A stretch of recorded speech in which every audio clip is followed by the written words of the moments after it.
Vamos a comenzar con donde dejamos la última clase. Estamos en la clase número 6. Y vamos a hablar de Sansón, este personaje del cual yo debo decir soy fanático. Desde chiquito siempre me interesó la vida de Sansón porque me parecía como un superhéroe. Así todo con músculos, grandote, un tipo, un superhéroe, digamos. Así como lo ven ahí en la foto. Y me acuerdo que de chiquito le pedí a mi mamá que me comprara una Biblia de historietas. No sé si cuántos vieron esa Biblia ilustrada, que es toda la Biblia, desde el Génesis hasta el Apocalipsis, pero todo en historietas.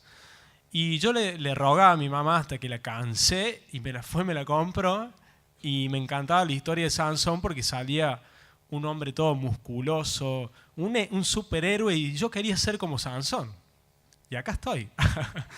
Me falta un poco, pero no, quería ser como Sansón. Pero también me dejó una lección muy importante. Y vamos a ver la historia de este personaje increíble que tiene la Biblia. Y con respecto a los músculos, vamos a desmitificar la historia. La Biblia no dice nunca que tenía músculos, pero sí que tenía fuerza. Ajá. Yo sé que acá hay muchos hermanos que tienen mucha fuerza, pero no tienen músculo. Entonces, lo que él tenía era fuerza y no músculos. Así que bueno, aparte no había gimnasio en esa época, así que no podía tonificar. Pero era un hombre que tenía mucha fuerza y vamos a ver cuál era el origen también de esa fuerza. Jueces, vamos a ver los capítulos de Jueces 13 al 16. Bueno, vamos a comenzar con la historia de Sansón y vamos a hablar de que en el periodo de este juez llamado Sansón hubo otros jueces más que fueron contemporáneos. Uno es Jefté y el otro es Elí, que es el sumo sacerdote, el papá de Fines y Ovnes. No recuerdo si era así, pero bueno. Pero Elí era un sumo sacerdote que va a ser el papa espiritual, por decirlo así, de Samuel. Entonces, Jefté, ¿recuerdan quién era Jefté? Lo vimos la clase pasada. El hijo de una prostituta, era un bandido que había sido echado de su casa, no había sido reconocido, pero que terminó convirtiéndose en un juez de Israel. Y había tenido un altercado ¿con quién? ¿Quiso sacrificar a quién? A la hija. Recuerden eso porque pregunta de examen. El voto de Jefté, recuerden eso. Hizo un voto de que si Dios le daba la victoria, él iba a poder, cuando él vuelva de la batalla, iba a la primera persona de la casa que lo recibiría, esa persona le iba a ofrecer en sacrificios. Y recuerden que hablamos de que en realidad hay dos pensamientos, de que en realidad no se ofreció en sacrificio porque eso era algo que Dios no aprobaba, sino que en realidad hubo una consagración de la hija. Digamos, la hija no pudo contraer matrimonio, no pudo tener relaciones, sino que fue consagrada, su virginidad fue consagrada totalmente a Dios. Pero hay una división en ese sentido, lo hablamos la clase pasada.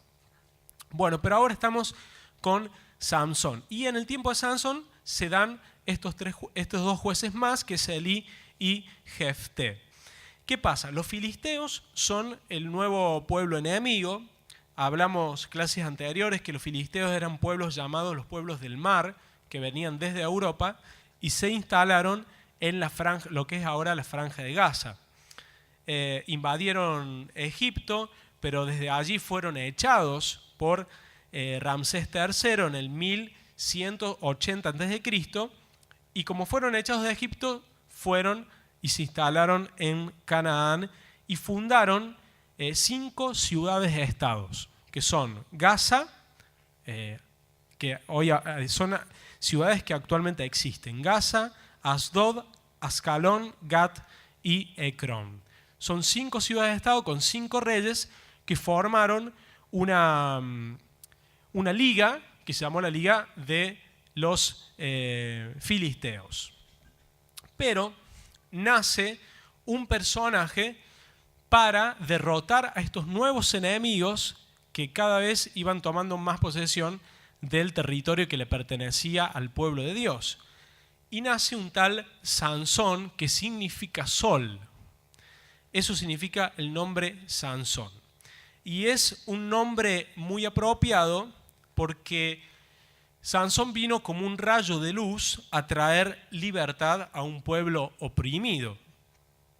Y al igual que en los casos de Isaac, Samuel y Juan el Bautista, este personaje fue consagrado desde nacimiento como un niño nazareo. O sea, aquí tenemos que hablar del nazareato, que es un voto que se hacía donde los padres consagraban a sus hijos a Dios enteramente. Y ya vamos a entrar en detalles de lo que significa eso, pero vamos a decir que una vez más el ángel de Jehová se aparece en el libro de Jueces. Ya lo habíamos visto en otras apariciones. Aquí una vez más el ángel de Jehová, que no es otro que el Señor, que toma la forma de un ángel, se le aparece a Manoa y a su mujer y les dice que van a tener un hijo que se va a llamar Sansón y que va a tener una fuerza extraordinaria, que va a vencer al pueblo filisteo, que lo va a liberar del pueblo filisteo, pero que va a tener que ser nazareo de nacimiento. Y según el número 6, un nazareo no podía beber vino, no podía cortarse el cabello y no podía tocar animal muerto. Esas 3 prohibiciones tenía el nazareo. Estaba consagrado a Dios. Ahora, esa consagración exterior hablaba de una consagración interna. Es decir, uno refleja en el exterior lo que internamente va pasando. Si hay rebeldía, uno lo va a manifestar quizá en su forma de vestir o en su peinado. Lo va a manifestar de alguna forma. Entonces, lo que él necesita, lo que Sansón y ese voto que él había hecho manifestaba en su interior era un interior consagrado a Dios. Si él no bebía vino, si él no se cortaba el cabello y si él no tocaba animal muerto, algo prohibido por la ley, y se iba a considerar que él estaba consagrado a Dios. Y de Sansón conocemos 11 hazañas. Conocemos vamos a nombrar las más importantes. Cuando despedaza un león que venía a su encuentro, al estar frente a los filisteos, rompió las cuerdas con las cuales lo habían atado y mató a 1000 de ellos solo utilizando la quijada de un asno. Como si fuera una espada, mató a 1000 filisteos. Entonces, lo vemos a Sansón como un gran libertador, pero como alguien también que tiene un grave problema. Y todas las luchas que él tenía con los filisteos tenían que ver con el sexo femenino. Tenían que ver con las mujeres. Era un mujeriego, por decirlo así. Le gustaban mucho las mujeres y esa era su debilidad. Esa era su debilidad, pero también esa era una oportunidad para vencer a los filisteos. Los padres, como todo buen padre, cuando su hijo se está descarriando, le va a dar un consejo, ¿verdad? Entonces, los padres se sentaron con Sansón y le dijeron, mira, Sansón, habiendo tantas mujeres en Israel, vos te vas a fijar en mujeres filisteas, en mujeres que no pertenecen al pueblo de Dios, que no tienen tus mismas costumbres, que adoran a otros dioses, que tienen costumbres paganas. Pero más allá de ese consejo, Sansón siguió haciendo la suya. Y hay un versículo, no sé si lo podemos poner en Jueces 14, 4, o si no lo leo rápido, dice que los padres no protestaron cuando Sansón hacía estas cosas, pero ellos no sabían que esto venía de Jehová, porque él buscaba ocasión contra los filisteos. Era como que esas disputas, pero esos romances, eran utilizados por Dios para que él cumpliera su misión de derrotar a los filisteos. Es decir, para tener conflictos y poder meterse dentro de los filisteos y poderlos debilitarlos desde allí dentro. No sabían los padres que esto venía de Jehová, pero porque él, de Sansón, buscaba ocasión contra los filisteos. Desde pequeño se le había inculcado a Sansón que él debía ser el libertador. Entonces, cada vez que tenía una oportunidad para vengarse de los filisteos, lo hacía y de alguna forma cumplía su misión. Ahora, un día se enamoró de una mujer llamada Dalila, que significa devota, que no dice la Biblia que era filistea, pero probablemente lo era. Y los príncipes filisteos le ofrecieron a ella una suma enorme de dinero si lograba revelar el secreto de la fuerza de Sansón. Y Dalila, como sabemos, endulzó a Sansón, lo fue, como se dice, lo fue conquistando, lo fue, hablando suavemente para que él revelara su secreto, hasta que Sansón reveló su secreto diciendo que su fuerza estaba en el cabello. Y en ese momento, cuando vienen los filisteos a atraparlo, una vez que Dalila le hace un corte de cabello, gratis, no gratis, pero bueno, le hace un corte de cabello, dice que Sansón no sabía que en ese momento Jehová ya se había apartado de él. Ahora, yo voy a invitar a el Sansón de primer año, lo invito a que pase adelante. Un aplauso, por favor, para que ven, no se asusten porque ser o no ser. To be or not to be. This is the question. Bueno, aquí está Sansón, así que lo vamos a vestir a Sansón, ¿está bien? Lo vamos a vestir a Sansón, así que Sansón, acá está el pelo largo, a ver si te va. Sí, a mí me cuesta también encontrar dónde está el flequillo, porque es medio difícil. Pero está, en algún momento lo vas a encontrar. Acá está Sansón, bueno. Ahí está. Me olvidé de peinar la peluca. Mi esposa me decía, ¿peinaste la peluca? No, que se peina la peluca. Bueno, ahí está. A ver.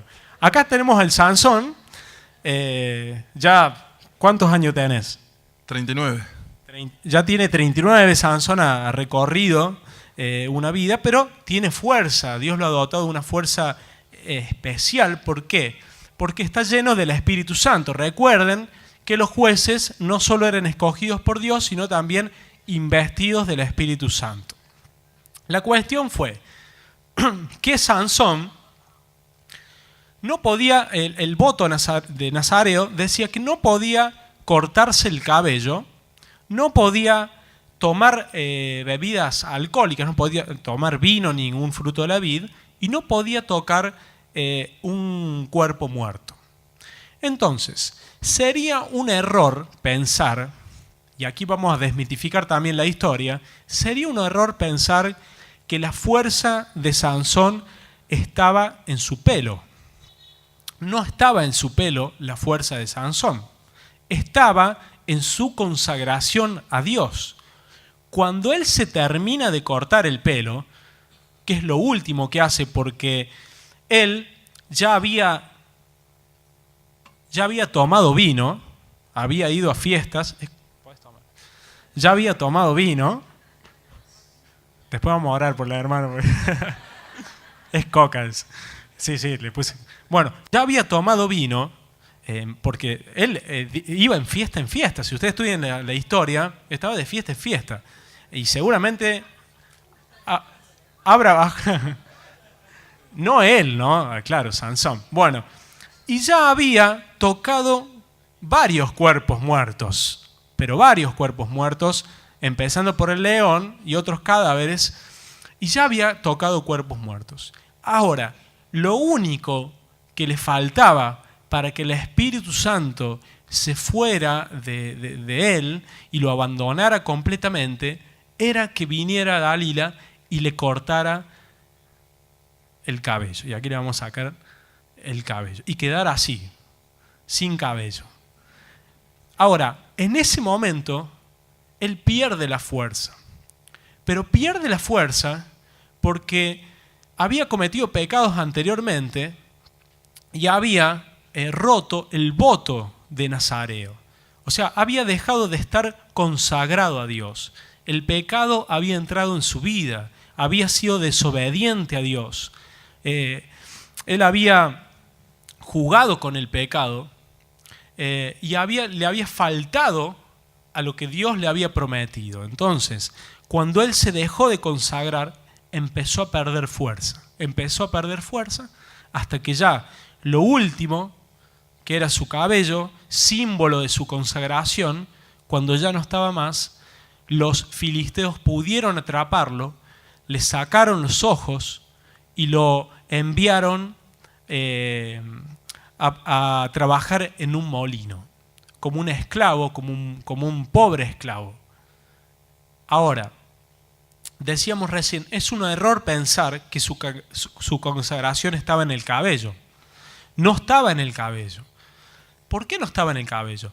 Porque si los filisteos hubieran sabido o estaban seguros de que su consagración estaba en el cabello, no le hubieran dejado crecer el pelo después. Porque después dice la Biblia que le creció el cabello.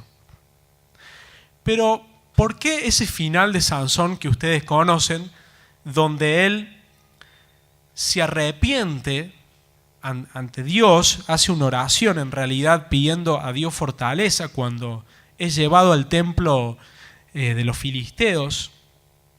Dice que a medida que pasa el tiempo, el pelo le iba creciendo. Ahí está. Ahí está. El pelo le iba creciendo a medida que iba pasando el tiempo. De alguna forma, él se había arrepentido, había vuelto a ser ese nazareo que desde nacimiento había sido consagrado a Dios.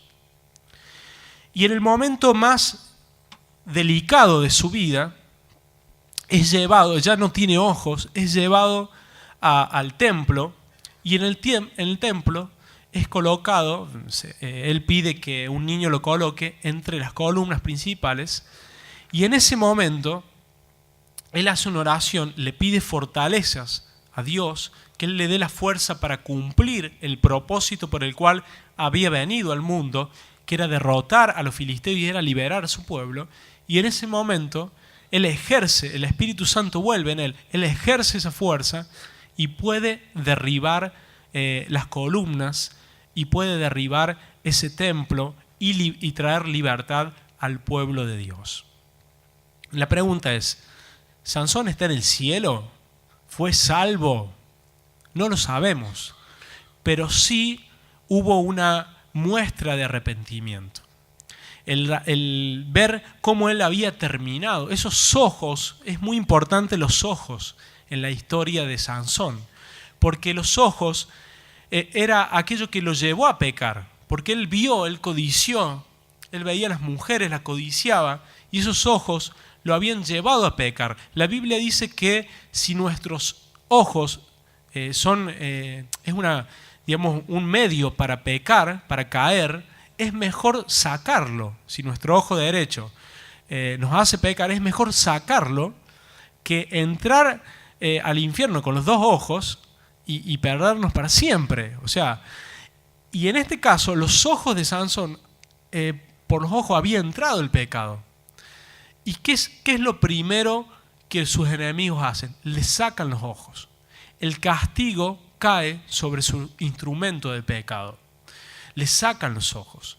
Y Sansón queda sin ojos. Pero pide fuerzas a Dios y cumple su propósito en la tierra, que era liberar a su pueblo. Bueno, un aplauso a nuestro Sansón. Bueno, esa es la historia resumida un poco de Sansón, nos queda la duda si se repitió, si fue salvo, pero algo pasó en su vida. La matanza efectuada de Sansón debilitó al poderío filisteo e hizo posible otras victorias posteriores, ¿no? Y de alguna forma fue la victoria de Jehová contra el dios Dagón, que es el dios mitad hombre, mitad pez, que es el dios de los filisteos. Fue una victoria tremenda la de Sansón, pero también tuvo que pasar por ciertas vicisitudes y ciertas circunstancias que lo llevaron a entregar su vida.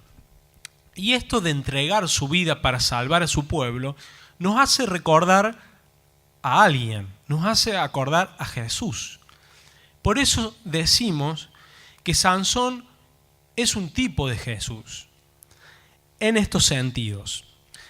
Los dos tienen nacimientos sobrenaturales. Los dos nacimientos son anunciados por un ángel. ¿Está bien? El ángel se le aparece a María, se le aparece a José, así como se le apareció a los padres de Sansón. Fueron consagrados desde niños. Fueron llamados a salvar a su pueblo. Ambos tuvieron el mismo llamamiento. Hay una diferencia entre ellos dos. Por ejemplo, en la última oración antes de dar su vida, antes de morir, ambos oran, hacen una oración. Jesús pidió perdón por la gente, dijo: Señor, perdónalos porque no saben lo que hacen. Pero Sansón oró pidiendo venganza. Señor, mátalos a todos porque no los aguanto más. No. Bueno, Sansón pidió justicia, pidió venganza. Pero ambos oraron antes de entregar su vida. Ambos dieron su vida para salvar a su pueblo y ambos extendieron sus manos. Sansón extendió sus manos para derribar las columnas y Jesús extendió sus manos en la cruz para salvar a la humanidad. La muerte tanto de Cristo como la muerte de Sansón fue un golpe tremendo al reino de las tinieblas. Fue derrotado el enemigo filisteo cuando Sansón derribó esas columnas extendiendo sus manos, y fue derribado el reino de las tinieblas cuando Jesús extendió sus manos en la cruz y murió. Entonces, podemos ver en la historia de Sansón un tipo de Cristo. Así como vimos un tipo de Cristo en la vida de Josué, también lo podemos ver en la vida de Sansón. Así que bueno, tengan en cuenta esto también para el examen.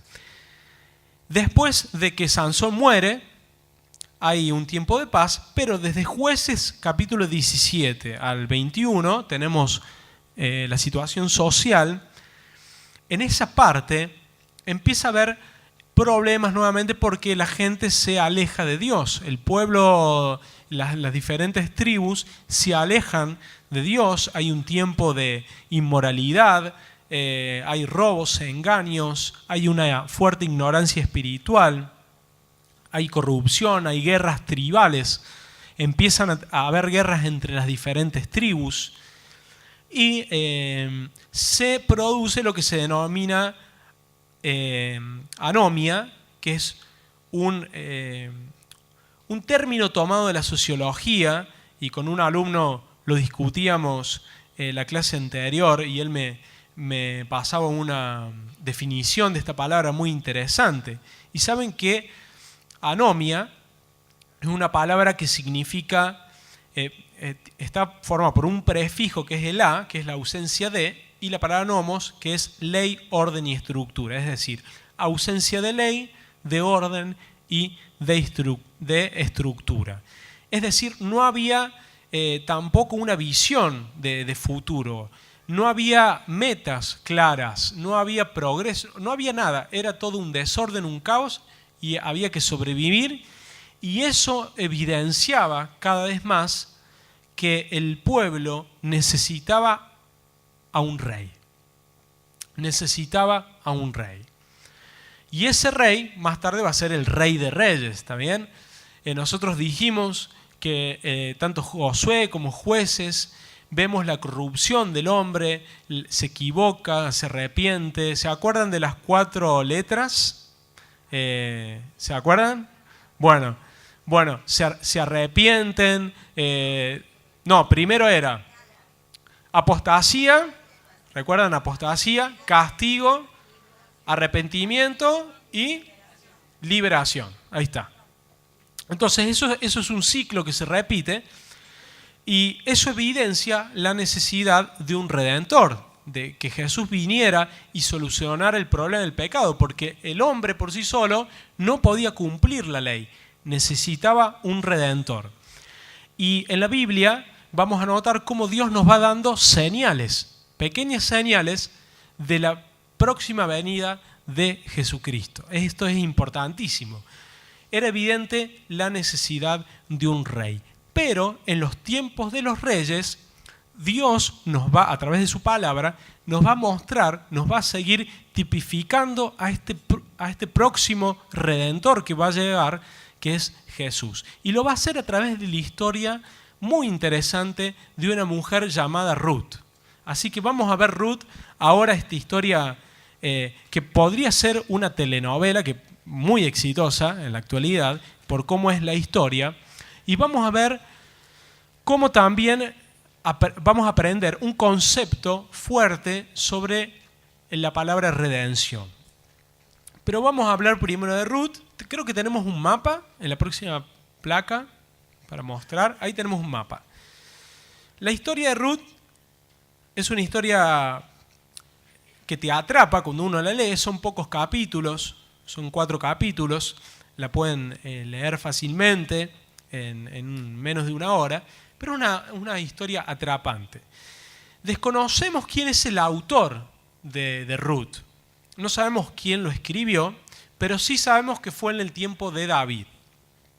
Ruth, en el capítulo 4, versículo 18 al 19, se nos muestra una genealogía que aparece David en esa genealogía. Entonces, en un tiempo donde se da la historia de Ruth, que es en el tiempo de los jueces, todavía David no había nacido, lo cual significa que este libro se escribe en la época de David.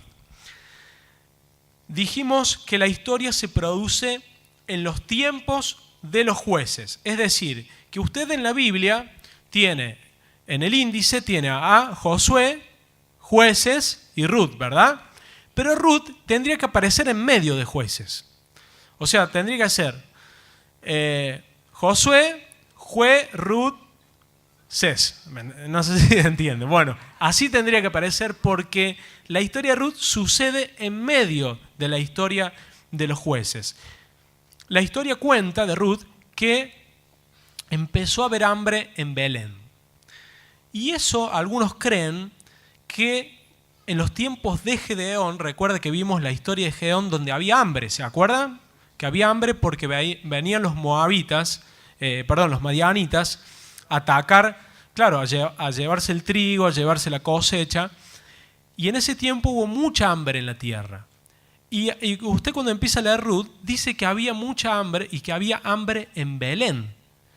¿Y dónde se va dónde se va Noemí con su esposo Elimelech y sus hijos? Se van a Moab. Esa palabra rara que usted ve que es Belén. Me parece que no encontré un mapa en español, perdón. No sé qué idioma será eso. Pero esa es Belén y se van a Moab. Uno se pregunta, siendo Noemí una persona devota de Dios, su esposo, siendo de la tribu de Judá, ¿por qué no se va a otra tribu? Y digamos, se tiene que ir a un pueblo pagano como Moab. Entonces, ahí uno puede pensar que en todas las tribus se estaba dando esta situación de haber mucha hambre por no solo las sequías, la falta de lluvias o los saqueos de los pueblos enemigos como los madianitas, sino también porque el pueblo había pecado en contra de Dios y cuando había apostasía había castigo y faltaba la comida, no llovía, hasta que el pueblo se arrepintiera. Entonces, en Belén hay hambre. Algunos creen que Esto sucedió en los tiempos de Gedeón, como decíamos recién. No estamos seguros, pero bueno. Y es curioso, es una paradoja, porque Belén significa casa de pan. Y en la casa de pan ni siquiera había pan. Entonces fíjense el hambre que había en el pueblo de Dios, en medio de las tribus, que esta familia de Noemí, su esposo Elimelec y sus hijos tienen que emigrar hacia la tierra de Moab. Los dos hijos de Noemí se llaman Quilón y Malón. Qué nombres, ¿no? Para ponerles a nuestros hijos. Ahora, no se sabe qué pasó con estos hombres cuando llegaron a Moab, porque de pronto, después de estar 7 años en esa tierra, muere el padre y mueren los hijos. Muere Elimelec, muere Malón y muere Quilón. Ahora, fíjense los significados de los hijos. Malón significa enfermizo y Quilón significa consumido. O sea, entonces, si no se murieron de alguna enfermedad, pegan el palo, más o menos, porque parece que tenían cierta disminución física, por lo cual la madre le puso a uno enfermizo y a otro consumido. Vení consumido, vení enfermizo. Bueno, y se ve que murieron por algún problema físico, seguramente. Ahora, el padre, Elimelec, no sabemos cómo murió, pero se murieron los 3 hombres que habían dejado, estos 3 hombres, 3 viudas, porque tanto Malón como Quilón se habían casado con 2 moabitas, una era Ruth y otra era Orfa. Y quedan estas 3 mujeres en Moab, totalmente desamparadas. Entonces Noemí decide volver a la tierra de sus padres, volver a Belén. Y le dice a sus nueras, ¿no? Yo siempre tengo conflicto, ¿quién es el suegro, el nuero, yo me confundo, suegro, bueno, las nueras, está bien nueras, ¿no? Usted corríjame, por favor. ¿Cómo? Yernos, ¿quiénes son los yernos? No, las nueros, bueno, las nueras, ahí está. Si me equivoco, perdóneme. Bueno, entonces, decíamos, las nueras con Noemí quedan viudas y se van a Belén. Pero Noemí trata de convencer a tanto a Orfa como a Ruth que se queden en Moab, porque en Belén no van a conseguir nadie que las acepte, porque ellas son moabitas, son consideradas para el pueblo de Dios como 2 mujeres paganas, enemigas del pueblo de Dios. Entonces es difícil que consigan 2 varones israelitas. Entonces quédense mejor en Moab, consigan a alguien ahí, vuélvanse a casar. Yo ya soy grande, soy vieja, entonces voy a volver a mi tierra, donde me voy a sentir cómoda. Después de tanto insistir, porque las nueras no querían volverse con ella, Orfa decidió quedarse en Moab y Ruth, que significa amiga, qué lindo significado que tiene, no quiso volver a Moab, sino acompañar a Noemí. Y tenemos una hermosa declaración de Ruth, no sé si podemos poner Ruth, capítulo 1, versículos 16 y 17, y hay una declaración hermosa de Ruth, que vale la pena leerla, porque es su declaración frente a una situación extrema. Dice, respondió Ruth, no me ruegues que te deje y que me aparte de ti, porque a donde quiera que tú fueres, iré yo, y donde quiera que vivieres, viviré. Tu pueblo será mi pueblo, y tu Dios será mi Dios. A ver el 17, donde tú murieres, moriré yo, y allí seré sepultada. Así me ha Jehová, y aún me añada, que solo la muerte hará separación entre nosotras dos. De alguna forma ella se estaba convirtiendo a la religión de Noemí. Ella está diciendo, tu Dios será mi Dios. El Dios de los moabitas no era el mismo Dios de Israel. Había una declaración, incluso de dejar su familia, sus tradiciones, su pasado. Fue una decisión extrema que toma Ruth, y una conversión, una muestra de su interior, de que ella anhelaba más el Dios de Noemí y todo lo que digamos, podía tener en la ciudad de Belén, en casa de pan, a quedarse con los dioses de los moabitas. Entonces, esta declaración es importante porque la historia sigue con Ruth y no sigue con Orfa, ¿no? No sabemos qué habrá pasado con Orfa, pero sí sabemos lo que pasó con Ruth, porque una persona que toma una decisión, dejarlo todo para seguir a Dios, es alguien que merece ser recordado por siempre, ¿no? Cuando Abraham deja Ur de los Caldeos y deja todo su pasado para seguir a Dios, es una persona cuya historia merece ser contada. Y Ruth toma la decisión de dejarlo todo y de seguir a Noemí. Ahora, ¿seguirla dónde? A lo que sea, a lo que venga, porque cuando Noemí vuelve en una situación de pobreza. No tiene nada, no tiene esposo, o sea, no tiene nadie que pueda ganar un sustento en la casa. Llega con una persona que es extranjera, mal vista para los demás, y seguramente sus terrenos que habían dejado ya estaban embargados, por lo cual tampoco tiene terreno. Vive en una situación de pobreza extrema tal que Ruth decide salir a espigar a algún campo que haya por allí en Belén. Entonces Ruth, por casualidad, porque Dios la guía, mejor dicho, elige el campo de un tal llamado Boz. Este personaje se va a transformar más tarde en su esposo, pero vamos a ver toda la historia y la transformación. Ruth espigaba y tomaba de las espigas que caían y que eran dejadas por aquellos espigadores que trabajaban para Boz directamente. Y ella todo lo que le dejaban, ella tomaba las espigas. Y con eso podía llevar algo para comer a la casa. Esta actitud humilde de ella, de humillarse, de hacer que a Noemí no le faltara nada, atrajo la mirada de Boz y la llamó una mujer virtuosa. Fue una mujer virtuosa que atrajo la atención de Boz. Noemí, ¿qué pasa? Supo que Ruth le estaba yendo bien en el campo, porque incluso Boz, cuando vio a Ruth, de pronto se le paró el corazón. Fue como un flechazo, un amor a primera vista. La vio ahí espigando y dijo: me tengo que casar con ella. No sé.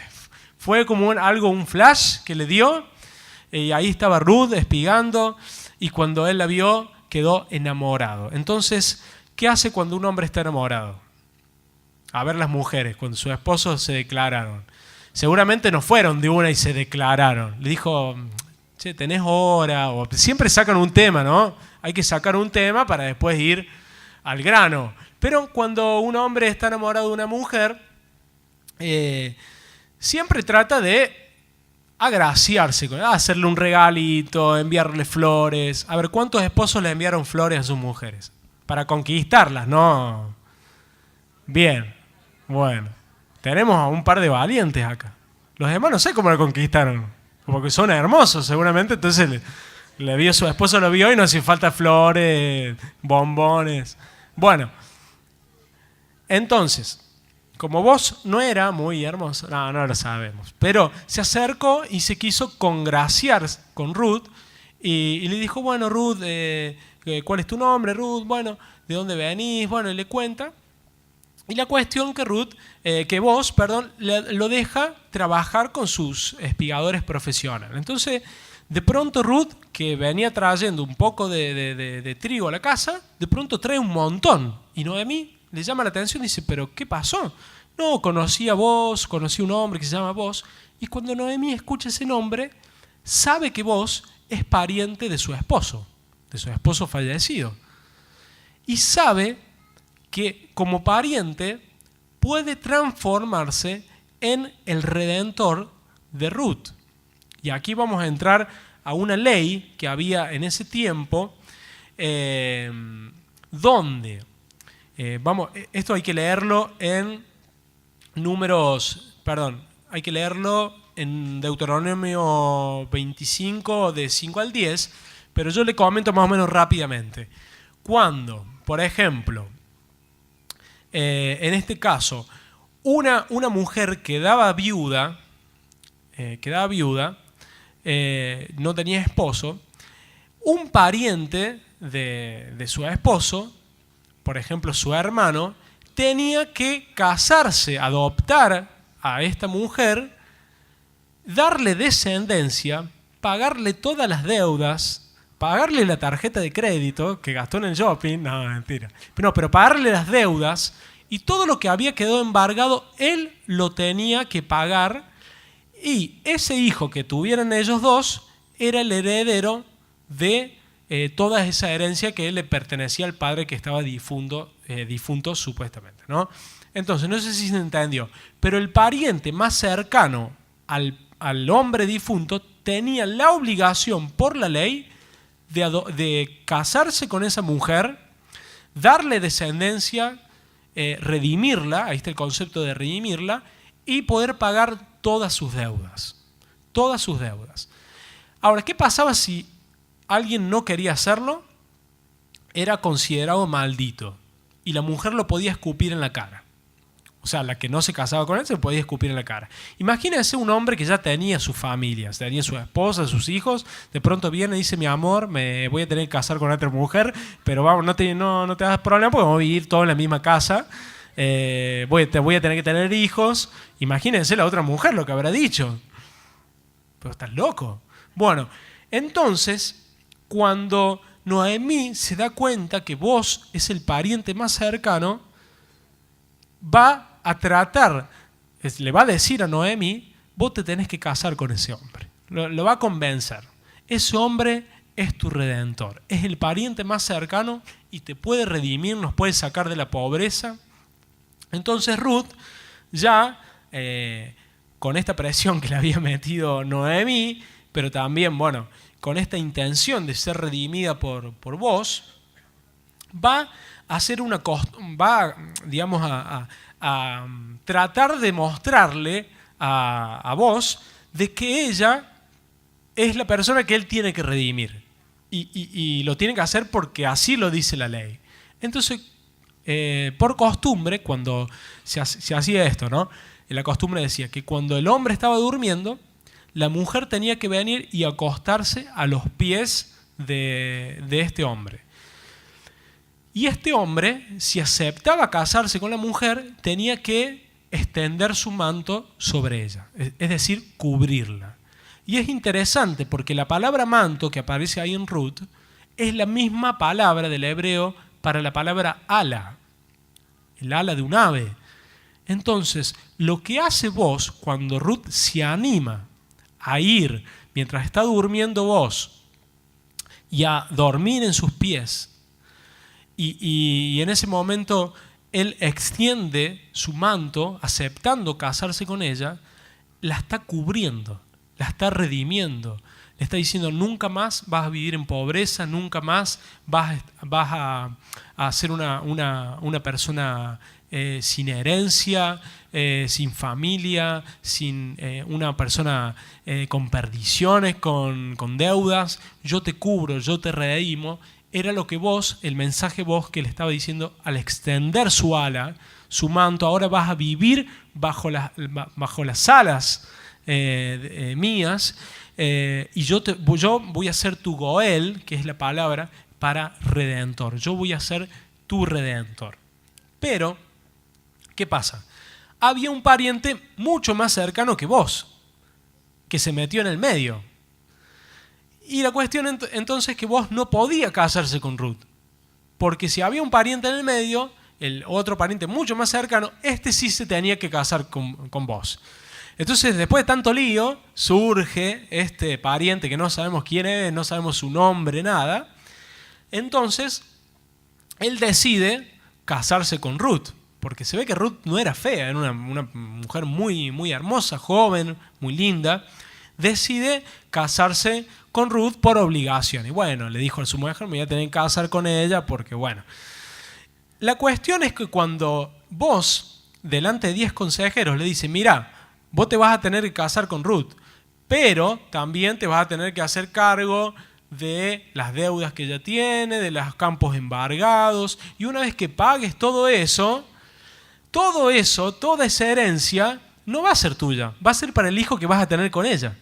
Y se ve que a la mujer de este hombre no le gustó y le dijo, no, mejor no decirle que no, y bueno. Y le cedió el derecho, ahí me ponen música porque ya es la hora, le cedió el derecho de que vos pudiera redimir a Ruth. ¿Y cómo lo hizo? ¿Cómo se cedió el derecho? Y el derecho en esa época se cedía de una forma: entregando los zapatos. Entonces, este pariente que no sabemos cuál era su nombre, le dice, yo no puedo redimir a ella porque no me puedo hacer cargo de sus deudas, pero sí vos podés. Entonces, todo lo que me pertenece a mí, toda esa herencia que yo me pertenece a mí, me pertenece por ser el pariente más cercano, yo te la entrego a vos para que vos seas el redentor. Entonces, le entregó los zapatos, vos tomó los zapatos en símbolo de que todo lo que pisar las plantas de sus pies, ese terreno que le pertenecía a ese pariente, ahora le pertenecía a vos.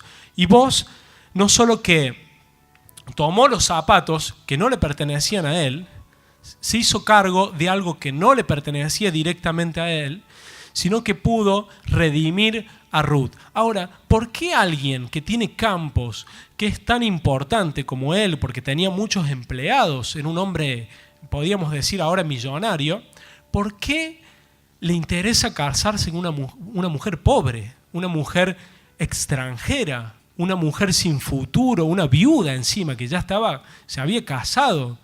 ¿Por qué le interesó eso? Porque vos era el hijo de Rahab la prostituta. Y él sabía lo que era ser amparado bajo las alas de Dios. Porque cuando Rahab es salvada, forma parte del pueblo de Dios, se casa con Salmón, es adoptada a la familia de Dios. Y de alguna forma el ala de Jehová la cubre a ella, la salva de su pasado de inmoralidad, de su pasado que no llegaba a ningún lado, de muerte, la salva, ella entiende eso, y su hijo, que es el fruto del amor ese de un matrimonio redimido, es vos. Y vos entiendes lo que es adoptar a una extranjera. Y vos tienes esta actitud de amor, y por eso vos también es un tipo de Jesucristo. Jesucristo puede cubrir con alas de amor a su iglesia, a su novia, una novia extranjera, una novia viuda, una novia pobre, pero fundida en las consecuencias del pecado. ¿Y qué hace el Señor? Nos redime. Él es nuestro Goel y nuestro Redentor, aquel que borró el pasado y nos ha dado un nuevo destino de gloria y de bendición. Esa es la importancia del libro de Ruth, y es el mensaje que Dios nos está dando y nos está alertando y nos está diciendo cada rato que nosotros fuimos redimidos por Dios. Nos fue dando señales en toda la Biblia de que vendría un Redentor y que nos sacaría de la pobreza y nos pondría en un tiempo nuevo de bendición. Ese es el mensaje de Ruth. Bueno, Dios los bendiga y ya en un ratito seguimos con la próxima clase.